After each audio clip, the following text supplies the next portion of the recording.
Book of Heaven, Volume 2, October 3rd, 1899. Luisa deals with Lady Obedience, Exaltation of Obedience. Priests must be apart from any earthly or family interest. This morning, Jesus continued to make himself seen, afflicted. I did not have the courage to say even one word to my most patient Jesus, for fear that he might resume his plaintive speech about the state of the religious. This because obedience wants me to write everything, and also that which regards charity towards one's neighbor. And this is so painful for me that I had to fight by the force of my arms with Lady Obedience. More so, since she changed her appearance into that of a most powerful warrior, armed with his weapons to give me death. In truth, I found myself in such constraints that I myself did not know what to do. To write about charity towards one's neighbor according to the light that Jesus made me see seemed impossible to me. I felt my heart being wounded by 1,000 prickings. I felt my mouth being struck dumb and my courage failing me. And I said to her, "Dear Obedience, you know how much I love you, and that for love of you I would gladly give my life, but I see that I cannot do this, and you yourself see the torture of my soul. Oh, please do not make yourself an enemy. Don't be so ruthless with me. Be more indulgent with one who loves you so much. Oh, please, you yourself come to me and let us discuss together on what is most appropriate for us to say." So it seemed that she laid down her fury, and she herself dictated what was most necessary, enclosing in a few words the whole sense of the different things that regarded charity. At times, however, she wanted to be more detailed, and I would say to her, "It is enough that they understand the meaning with a little bit of reflection. Isn't it better to enclose all the meaning in one word instead of many words?" At times, obedience would surrender. Others times, I would, and so it seems that we got along. How much patience it takes with this blessed Lady Obedience, truly a lady, for it is enough to give her the right to lord, that changing her appearance into that of a most meek lamb, she herself makes the sacrifice of toiling and allows the soul to rest with her Lord, placing herself around her with vigilant eye so that no one may dare to molest her and to interrupt her sleep. And while the soul sleeps, what does this noble lady do? She is there dripping sweat from her forehead, hastening the toil that belonged to the soul, something that truly causes every human mind, the most intelligent, to be stunned and stirs every heart to love her. Now, while I am saying this, in my interior I keep saying, "But what is this obedience? What is it formed of? What is the nourishment that sustains it?" And Jesus makes his harmonious voice heard to my hearing, saying, "Do you want to know what obedience is? Obedience is the quintessence of love. Obedience is the finest, the purest, the most perfect love, extracted from the most painful sacrifice, that is, to destroy one's own self in order to live again of God. Being most noble and divine, obedience does not allow in the soul anything that is human and that does not belong to it. Therefore, all its attention is on destroying in the soul everything that does not belong to its divine nobility, that is, love of self. And once it has done this, it cares little if it alone struggles and toils for what belongs to the soul, while allowing the soul to rest peacefully.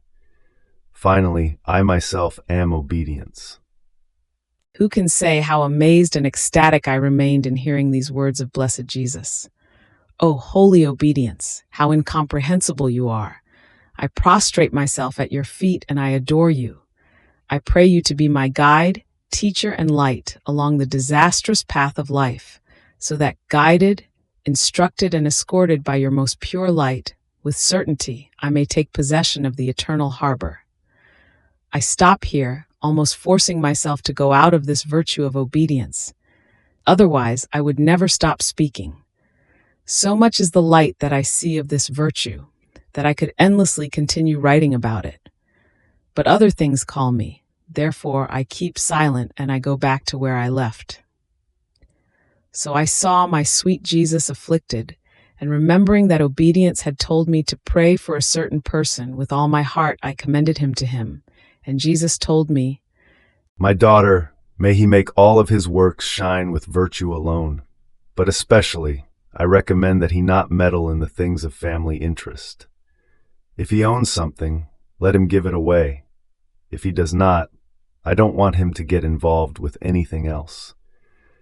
He should let things be done by those who are supposed to, while he should remain disentangled, free, without muddying himself in earthly things.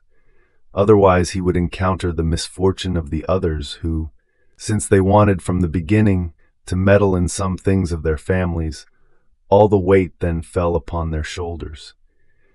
And I, only because of my mercy, had to permit that they would not prosper, but rather be impoverished, so as to let them touch with their own hands how unseemly it is for a minister of mine to muddy himself in earthly things.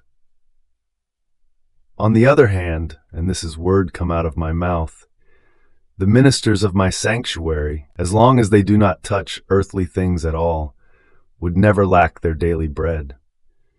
Now with these ones, if I had allowed them only to prosper, they would have muddied their hearts and would have cared neither about God nor about the things pertaining to their ministry. Now, bothered and tired of their state, they would want to shake it off, but they cannot. And this is the penalty for what they should not do. Afterwards, I commended a sick person to him, and Jesus showed his wounds given to him by that sick person. And I tried to pray him, to placate him, to repair him, and it seemed that those wounds would heal.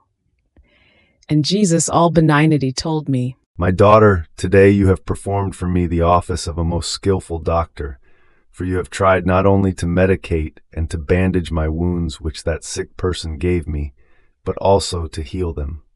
Because of this, I feel very much soothed and placated.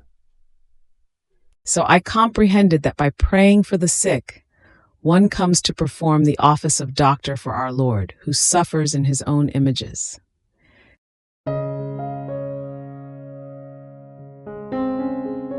Thank you for being a part of our community here at Divine Will app. If you enjoy listening to Jesus' lessons on how to live in the divine will, please give this video a thumbs up. Your likes help us reach more souls yearning to live in the kingdom of the divine will. We'd love to hear your thoughts and reflections, so drop a comment below. Your insights not only enrich our community, but also inspire others on their spiritual journey. And don't forget to subscribe to our channel. By joining us, you're helping to spread the news of the kingdom of the divine will, so that together we can bring his kingdom to reign on earth as it is in heaven. In the divine will, always.